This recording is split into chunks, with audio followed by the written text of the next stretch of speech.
Thank you everyone for taking the time to tune in today. Today's episode of the Topping Show is proudly sponsored by Topping Technologies. Topping Technologies is an IT value-added reseller and services company with a special proficiency in IT security. Heck, I see your founder at least twice a day. Gotta say he's quite handsome and brilliant.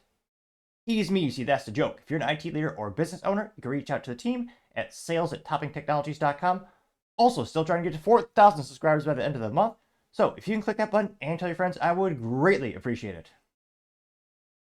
Now, going over to the business part of the podcast, you have Mercedes AMG CEO says the customers they want V8, they want tech, which is such a disconnect from the consumer. I'm surprised he hasn't been fired yet. This is almost as egregious as the BEW M Series CEO saying, again, those are the premier trim levels for the companies. That's where the enthusiasts buy. And in theory, a lot of payment queens also buy them as well. But I partially digress. The BMW M Series CEO earlier this year said that sports cars enthusiasts, they don't want the stick shift because it doesn't get as good fuel economy, which is so mentally vacuous and moronic. I was almost at a loss for words when I heard that. Because again, enthusiasts buy stick shifts because they're more fun at the track, and I would argue it's scientifically impossible or probably improbable to not smile ear to ear when you're downshifting into a corner. And yet, that's what the BMW CEO of the M Series, their sports performance brand was saying. Now you have something even perhaps the same, if not worse, in terms of ineptitudes. Now the AMG, and again, AMG, that's now a part of Mercedes. It wasn't back in the day. That's a boutique, handcrafted, good old V8 performance series of the Mercedes portfolio.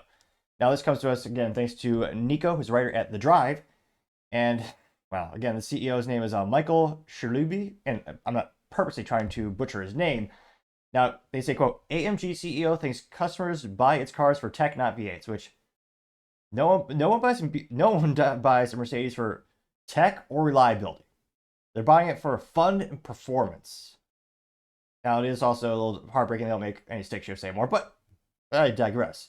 Now, he actually says, quote, customers who came to the brand because of the V8 did not come because they just wanted to have a big engine.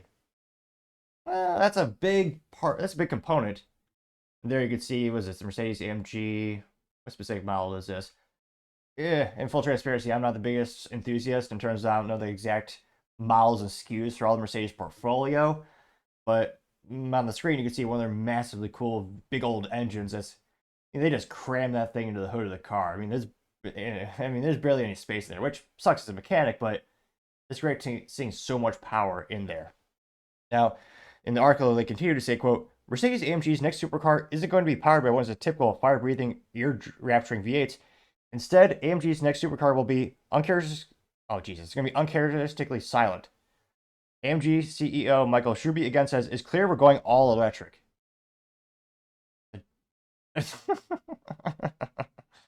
Man, they say the Germans don't have a sense of humor. He's got to be joking, right? One would think, but apparently he's not. Now, he said, he says, you might think such news will disappoint AMG consumers. It will. Who are used to some of the gnarliest V8s on the planet. But he believes otherwise.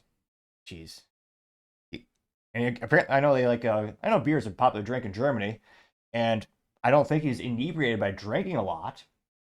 But he says, apparently in a serious tone, quote, customers who came to the brand because of the V8 did not just because they want the big engine. They came because they love technology that we put into the car. So when it comes to electric driving, I'm sure they will jump into new tech because it's the latest and greatest they can get, unquote. Which, first of all, no, Mercedes is not a tech company. I mean, look at the heritage of Mercedes. I mean, they invented the internal combustion engine. They have a long track record of making performance and, frankly, mostly unreliable cars. But, yeah, they're not coming to you for tech. When I think of the entire portfolio of all the automotive brands on the planet, they're not even in the top 5 when I think of, like, tech-savvy companies. You just don't think of Mercedes in that way. Which, geez Louise, as unreliable as a regular car is, imagine if they go all electric. How many software engineers are going to hire who will probably die inside working there to try to make that work? They say, quote, I can't believe they're saying this. I don't want to sound like I know more about AMG customers. Oh no, he does agree with me, the article writer. But do they really want this? Do they want this?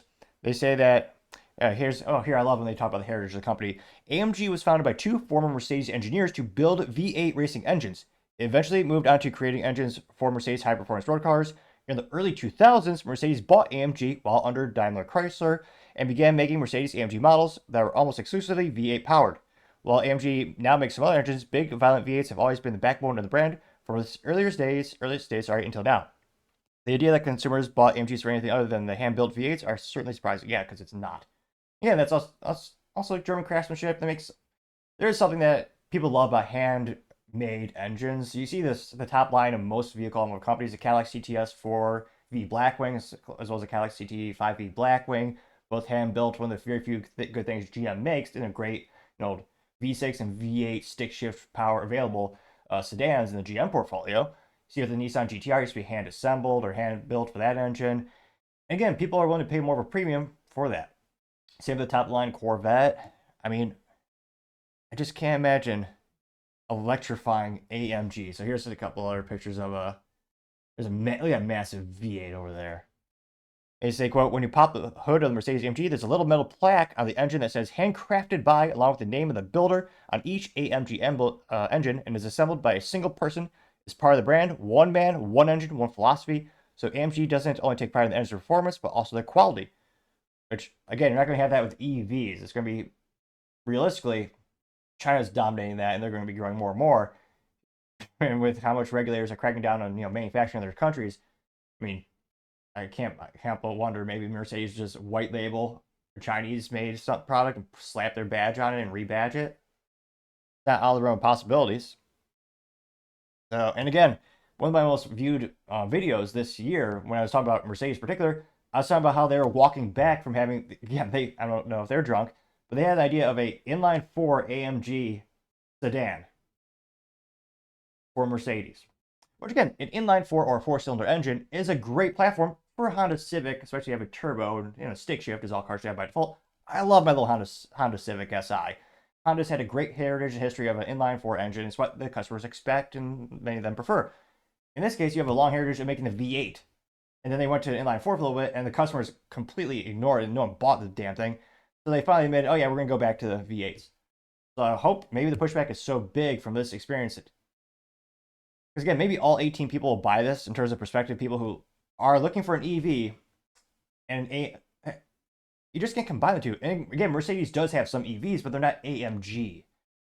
And they're going to try to turn this into like a performance EV brand, which I don't think, if you really want a performance EV, there's a couple out there already that can dedicate, like Rimac, they make that. But yeah, this, to me, seems to be one of the most ridiculous things Mercedes can possibly do throughout the years, and which is saying something.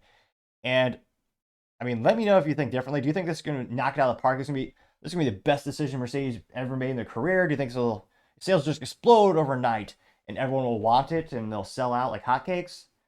Or perhaps more, go back to the German euphemism, instead of selling like hotcakes, selling like, what do you sell in Germany? Porsches? Or beer? What else Mercedes? HK pistols? But I only partially digress. Let me know in the comments, do you think this will actually be a good business idea? Will consumers just revolt and go back to something nice, good old V8, hand-built sedan, like maybe a Cadillac CT 5V Blackwing? Let me know in the comments, because as always, it'd be fascinating to hear what you have to say. Thank you everyone for taking the time to tune in. Again, trying to get to 4,000 subscribers by the end of the month. So if you can click that button, I greatly appreciate it. Also, give me a thumbs up, thumbs down, or comment. It's a great way to give me some additional feedback, letting me know how I can make the show better and better. Lastly, don't forget to take the time to tell your family, tell your friends, tell your coworkers, heck, tell your enemies, tell anyone and everyone. Just stay safe, fight the good fight.